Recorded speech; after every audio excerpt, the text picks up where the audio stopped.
माती मागते पेनकिलर. बेभाव जाणारे तांबाटे खुडून टाकले उखाड्यात, तरी मनात साठलेल्या अपेक्षांचा लाल चिखल जात नाही मनातून. बेभाव जाणारे तांबाटे खुडून टाकले उखाड्यात, तरी मनात साठलेल्या अपेक्षांचा लाल चिखल जातच नाही मनातून. जेव्हा मांडतो हिशोब देणाऱ्या हातांचे, तेव्हा हाती उरतं फक्त खिळं.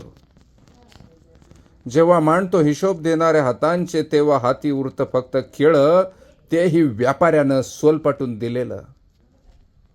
मिरची काकडीच्या सऱ्यांमधून जाताना आपसूक येतं पाणी डोळ्यात.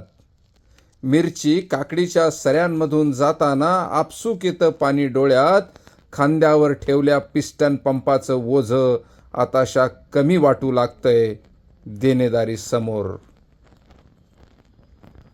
पिकअपवाल्याचा नंबर ब्लॉक केलाय. पिकअपवाल्याचा नंबर ब्लॉक केलाय. टोळीचा मुकादम आत्ताच दम देऊन गेलाय. उचल देणारा येऊन हिसकावून गेला खिसा, पण मनातला हा लाल चिखल साला जात नाही कसा. इतकं सगळं होऊन देखील वावराला पाळ्या देऊन बघितल्या.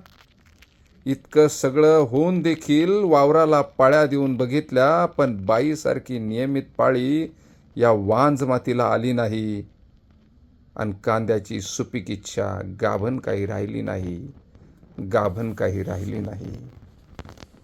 माती मागते पेनकिलर ह्या कवितेतून सागर जाधव जोपुळकर हा अक्षरशः वर्तमानात काळातल्या व्यवस्थेवरती आसूड ओढतोय. दनादन आसूड ओढतोय. या प्रसंगी मला बालाजी मदन इंगळे यांच्या ओळी आठवतात. इथून तिथून साले आम्ही गांडू आहोत कुणबी, कोण कधी मारून जातं कळत नाही अजून बी.